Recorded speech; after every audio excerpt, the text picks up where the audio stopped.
दोस्तों मेरे चैनल में आपका स्वागत है। दोस्तों आज के इस वीडियो में मैं आप लोग को बताने वाला हूं कि यहाँ पर अगर आपने किसी को उधार पैसा दिया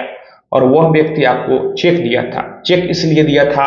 कि वह आपको भरोसा दिला रहा था कि अगर वह पैसा नहीं लौटाएगा तो आप चेक को बाउंस करा देंगे, और यहाँ पर चेक बाउंस हो गया, आप उसे बताते हैं, वह पैसा नहीं लौटाता है फिर भी, तो अब सवाल उठता है कि इस सूरत में आप क्या करेंगे, आपके पास क्या कानूनी विकल्प हैं। तो इसे जानने के लिए आप इस वीडियो में अंत तक बने रहें, और अगर आप मेरे चैनल पर नए हैं तो फिर चैनल को सब्सक्राइब करके बेल आइकन को भी प्रेस कर लीजिए, ताकि मैं जब भी कोई ऐसी इन्फॉर्मेटिव वीडियो आप लोग के लिए अपलोड करूं तो फिर आप लोग को उस वीडियो की नोटिफिकेशन मिल सके। यहाँ पर अगर आप किसी को उधार पैसा देते हैं, वह चेक इशू करता है, तो आप चेक तो ले ही, लेकिन साथ ही साथ आप एक एग्रीमेंट भी जरूर बना लें, और एग्रीमेंट में एक चीज क्लियर लिखें कि उधार पैसा दिया गया है, इसके बदले वह पार्टी आपको चेक दिया है,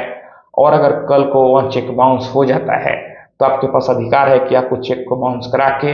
यहाँ पर कोर्ट में केस फाइल कर सकते हैं। क्योंकि कई बार जब चेक बाउंस हो जाता है, अगला पार्टी को कोर्ट नोटिस करता है, वह कोर्ट में आता है, तो वह कई तरह का बहाना बनाने लगता है,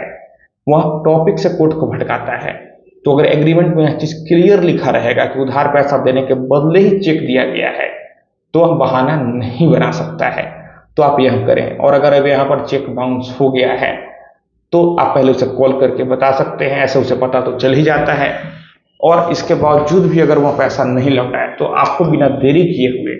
किसी वकील के माध्यम से लीगल नोटिस उसे भेजना चाहिए। आमतौर पर जो आपका वकील होते हैं वह 15 दिनों का समय देते हैं, लेकिन अगर 15 दिन बीत जाता है फिर भी वह पैसा नहीं लौटाता है, तो आप यहाँ पर कोर्ट में जाने के लिए एलिजिबल हो जाते हैं। यहाँ पर कई लोग क्या सवाल करते हैं कि बिना यहाँ पर लीगल नोटिस दिए आप कोर्ट में केस डायरेक्ट फाइल कर सकते हैं, तो इसका सीधा सा जवाब है कि बिल्कुल नहीं। आपको पहले लीगल नोटिस देना मस्ट होता है, क्योंकि जब आप कोर्ट में जाते हैं तो कोर्ट लीगल नोटिस भी आपसे मांगता है। तो आप पहले वकील के माध्यम से उसे लीगल नोटिस भेजें, और फिर उसके बाद आप यहाँ पर कोर्ट में केस फाइल करते हैं। अब यहाँ पर एक चीज और होता है कि अगला पार्टी नोटिस को रिसीव ही नहीं करता है, तो इस सूरत में क्या होता है, तो अगर आप एक बार नोटिस सर्व कर देते हैं, वो रिसीव करे या फिर नहीं करे उससे कोई मतलब नहीं है। आपने भेजा तो उसे यही माना जाएगा कि आपने लीगल नोटिस भेजा है।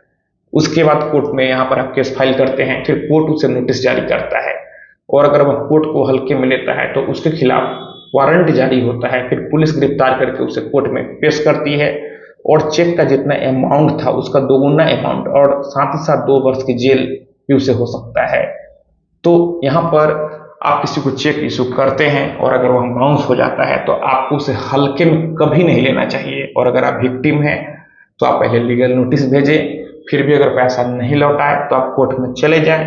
यहाँ पर जब केस का शुरुआती फेज होता है उस समय लोग वकील से कंसल्ट नहीं करते हैं,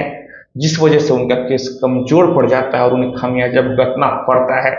तो आपको किसी वकील के टच में जरूर रहना चाहिए। तो दोस्तों मैं आशा करता हूँ आपको वीडियो पसंद आई होगी। अगर मन में कोई भी सवाल है तो आप नीचे कमेंट बॉक्स में कमेंट करें, और अगर आप हमसे सीधे जुड़ना चाहते हैं, फोन से बात करना चाहते हैं, मन में कोई भी सवाल है, तो फिर आप हमें इंस्टाग्राम पर फॉलो करें। मेरा इंस्टाग्राम पर यूजर नेम है pritesh1584। आप हमें वहाँ फॉलो करें, मैसेज करें, और अगर फोन से बात कर रहे हैं तो फिर इंस्टाग्राम पर ही मैसेज करके अपॉइंटमेंट बुक कर लें। तो दोस्तों हम लोग मिलते हैं अगले वीडियो में एक नए टॉपिक के साथ। तब तक आप अपना और अपने परिवार का ख्याल रखें।